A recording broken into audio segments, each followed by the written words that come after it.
Before I get started on TNA, I want to do a brief talk about this past Raw going into SummerSlam. And I will probably be doing a SummerSlam preview. At least about one or two things I'm interested in seeing. It'll probably be uploaded right after this is uploaded.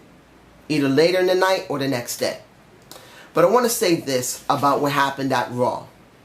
The one thing that truly upset me, it wasn't about the Divas, even though the Divas match was beyond stupid. It was Kevin Owens. Near the beginning of the show, Kevin Owens and Sheamus versus Randy Orton and Cesaro. That was the worst thing you could have done to Kevin Owens. I don't know why they're going this far with Kevin and treating him so badly. He went from doing something so substantial to now doing almost nothing. And I know a lot of people are happy that Kevin Owens is working with Cesaro. They're two ROH guys. They have a good kind of common chemistry together. But as I said before, both of these guys needed to win with their prospective match if they had matches at SummerSlam. It's just like what happened with The Undertaker and Bray Wyatt. There's no winner here. This match that's coming up is going to hurt either one or the other. If Kevin wins, it's going to hurt Cesaro. If Cesaro wins, it's going to hurt Kevin. And even though they got great chemistry, they're both talking well, and I'm loving seeing that Cesaro is a face and Owens is a heel, I'm not happy seeing Kevin Owens job so badly as he has been jobbing. I'm being honest here. I know, if I remember correctly, he didn't job, but the point is he should not be involved in this. And I will be doing a small preview of SummerSlam. Now here is TNA. You guys tell me below, do you actually care about these theme impacts? Because I'm sick and tired of them doing them. Turning Point doesn't work for one major reason. And I'm not saying the show was garbage. The one thing that turned me off about Turning Point was that when you're trying to promote a themed impact that's used to be a pay-per-view, I know you only got 2 hours, but you gotta make it special when you use your video segments. And to be honest, the video segments weren't all very effective. It didn't feel like it was special. It felt like a regular impact that you just put Turning Point on, the title of it, and it really threw me off. I know it seems to be petty, and I know it seems to be something you shouldn't be recognizing, but if you're a type of person that cares about TNA and want to see them get more interest, you wonder if you're going to do this. And I know you're short on time.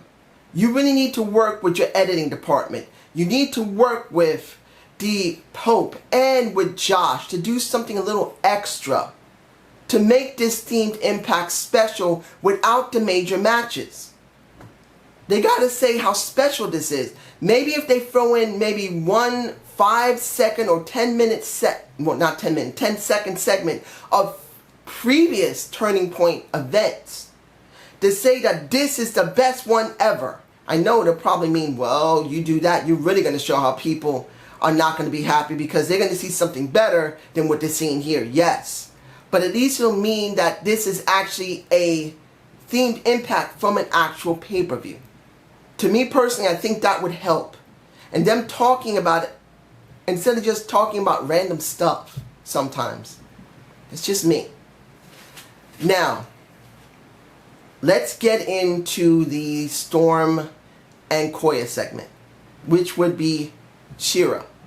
If I'm pronouncing Muhammad Shira's name properly, tell me below, because I've said his name 6 ways to Sundays wrong, and that's all I've ever done for the last couple of weeks trying to get his name down. I am terrible with names. Hell, I've been terrible with my own name, and I know you're going to say, what? Well, I'll give it to you like this. I grew up using my middle name as my first name. My mother never liked my first name or never really used it, so I used my middle name, and by the time I started using my actual first name, I sounded like a nut. Until I actually got it down pat. Sorry, you're going to see me kind of mess up a little bit. I'm on medication. I got bad allergies. Please deal with it. But you get my point. I'm bad with names. But this wasn't a bad segment, but I am very afraid. If they don't do this correctly, we're going to have another Jinder Mahal on their hands. A guy who looked like he had great possible potential. If you didn't have Jinder Mahal working with the great Khali, he could have done something substantial. I do believe that.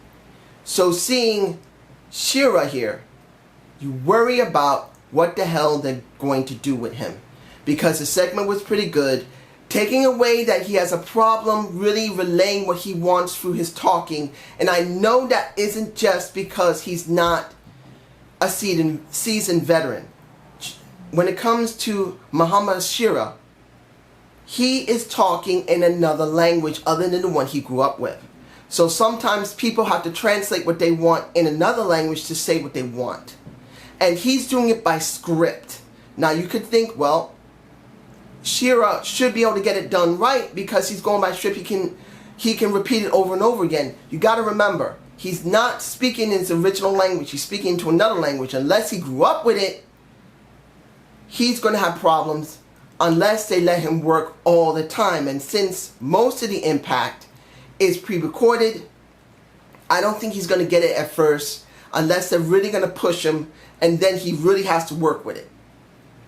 But I'm only going by the preference, well, the premise, not the preference. The premise that Shera is still trying to speak in his previous language in his head and translating that into English. So I believe that's the reason why he still isn't really over very well. That's what I feel. But the entire segment was pretty good. I don't know why he's doing the dance. That's what I'm worried about with Jinder Mahal, because they did the same thing to a certain extent. I don't want to see that, even though that is part of the culture. You only show it to small segments. Not because Americans couldn't understand Indian or people from India, but if you overdo it, people get uncaring about it. But it was still a good segment. The thing I hated the most: Dollhouse versus Gail Kim and the six-sided steel.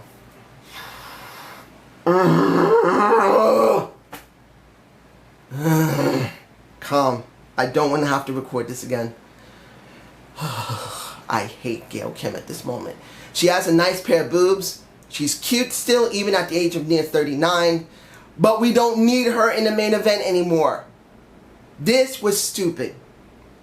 I'll give you this. If they had structured it like this, that Gail Kim comes back, and if you guys remember several weeks ago, that Terrence Terrell said in a Dollhouse segment with the girls, look what I've done to Gail, I turned her into a freak. If they had structured this properly, this would have worked. Have Gail go through one at a time until she gets to Terrence Terrell, who should have kept the title. That would have been better. But we're not getting that. And this made no freaking sense whatsoever.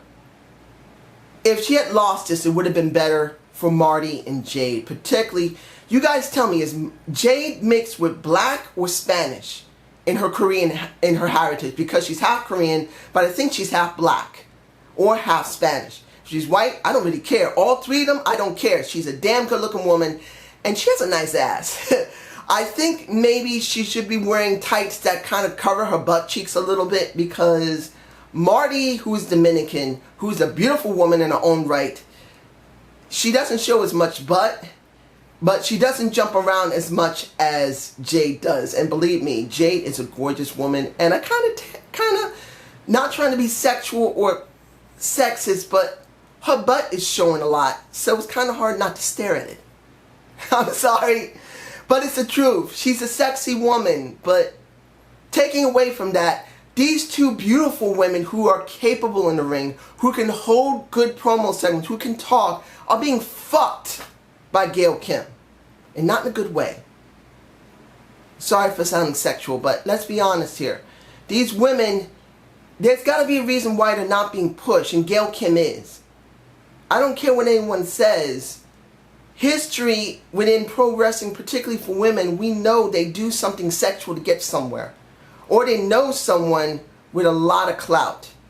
Now, I don't know if Gail knows someone with a lot of clout, so what do you guys think? For her to be that dominant she might be sucking something. And I'm not trying to be nasty, ladies and gentlemen. I'm just being honest. Because Marty Bell and Jade should never job so badly. Now, the next segment. And that's Eli with Chris Melendez. Finally, they're going to the leg.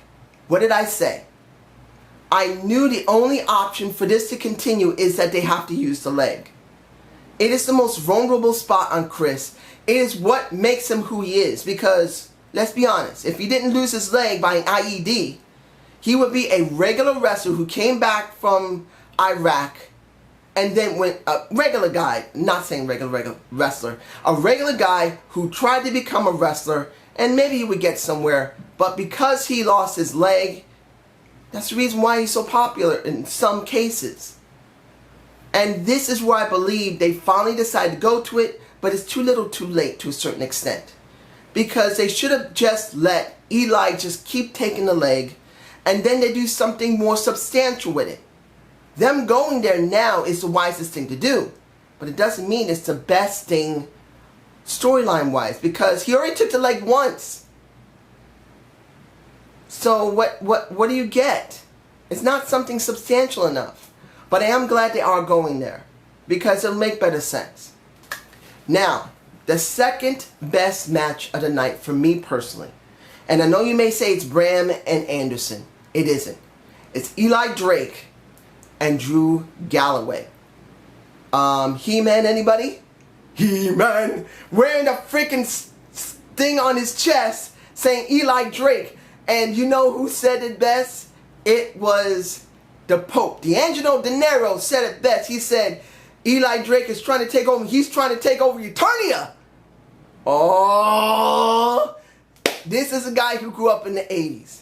This is a guy who, at least late 80s, early 90s, he had to have seen He-Man. He has to know that He-Man is the master of the universe and Eli Drake is the master of TNA. I may just actually do that because of what he just wore. Even if he never wears it again, Eli Drake is the master of TNA. Was the match better than the Bram and Anderson match? It was a little less, but not by much. But for me personally, because of what Eli Drake did, the way he talked in the beginning was very good. He set it up very well. We didn't get that setup from Anderson and Bram. Now Bram did a decent job, and Anderson at the end spoke very, very well with that mic after he used it on Bram's head. But I do believe that the Eli Drake and Drew Galloway no disqualification match was a much better match because of how they set it up in the very beginning compared to a Bram and Anderson and their open mic challenge. I just felt like it was better. And the master of the universe is Eli Drake. I love that mess. That was good. Matt Hardy versus Tyrus. I'm going to say this, and I know people still don't care about Matt Hardy. He will become a transitional champion. Eventually, they're going to give him the strap. They will. And I'm glad he won his match, especially after he got his ass handed to him by Ec3. Fine with that. That's the way it's supposed to be. I'm just hoping that... How am I going to say this to you? If they give him the belt, and I'm talking about Matt Hardy, if they do some stupid swerve just after he receives it, it will make no freaking sense. As much as you guys don't like Matt Hardy, he will be a decent transitional champion. He should keep the belt for a couple of months and then hand it to somebody else. That's the way things should be. If they swerve it and then strip it from him or just screw him over too soon, it will be dumb. And I'm saying this ahead of time. Now, what am I forgetting here? Well, if I'm forgetting anything, I'm sorry. And this is now PJ Black versus Ec3. When it comes down to it, the opening segment of the show, when it came to Ec3 and the Jeff Jarrett, was alright. But here's the problem. Karen, and I'm not the select daddy. If there was a woman who looked like Karen, who has that type of body, and even her face, I'll take it, I'll bang it, I'll be happy, and I'll say I love you. I'm not a greedy guy. I have very low standards. I'm sorry, it sounds so stupid. I sound like I'm just a nobody. But I'm not the type of person who cares totally about how much someone is hated due to the fact of who they're with. But I gotta say this. Karen Jarrett is a very bad actress. She just didn't do the segment right. She wavered too much in her voice. She paused too much. And even though she did get a point across, which I'm glad she did, and it did work to an extent while the crowd in Orlando really made it sound good, she's just not a very good actress. And as much as I say she's a beautiful woman, she looked like she could be a model, she got a very nice pair of boobs, and a very pretty face with a nice voice that would make you happy, and hopefully a very nice attitude, she's not a good actress. So I'm hoping they don't put her in front of the mic again. Please. I'd rather see Velvet Sky talk than Karen Jarrett. I'm just saying. But the match of the night, which I believed was Eli and Drew, the second best match of the night, for me personally, was the end match. And it was a very good match. The only reason I felt that it was not the best match of the night was because of what happened with Ec3 at the very end of it. Because Ec3 was supposed to win that. He did win it, and he deserved to win it. This is what will continue keeping TNA going. And it makes me incredibly happy that TNA is going with Ec3, unlike when they went with Magnus. They fucked him over with AJ Styles. They fucked him over with who? Sting. They fucked this man also with Jeff Hardy to a certain extent. But when it comes to Ec3, they're actually going in the right direction with him. He needs to be spotlighted, promoted, and he needs to stand tall. But here's the problem. At the very end of the match, he's exhausted. And the problem I felt, for me personally, was that Ec3 should not have been on the floor with his legs spread like someone kicked him in the gonads like he has nothing left. PJ Black shouldn't have given him so much flack. Should have never made it that hard. I understand why they did it, but I felt it was not the right thing for him to do. To be on the floor exhausted. I felt that he should have stood up or at least been on his knees instead of being flat on his ass with his legs spread wide open. That is the only reason why I'm not making it the match of the night. I mean, the other ones was better. Because that wasn't for a title. This one was. And Ec3, who did an incredible job, should not be literally flat on his butt. But does it mean I was dissatisfied with it? Oh, I was totally satisfied. And it did exactly what it needed to do, and I'm very happy. So how do I feel about this show? It was a good show, but I want the themes to end. Because they're not sponsoring properly. Talking about it whenever they do seems to be awkward, and it pisses me off personally. So I hope you enjoyed this Zane's View. Please give me a comment below. Watch for my pay-per-view prediction. It's going to be very short because I don't usually do them, and there's not much on the show I'm going to enjoy. Have a good day and have a good night. Peace!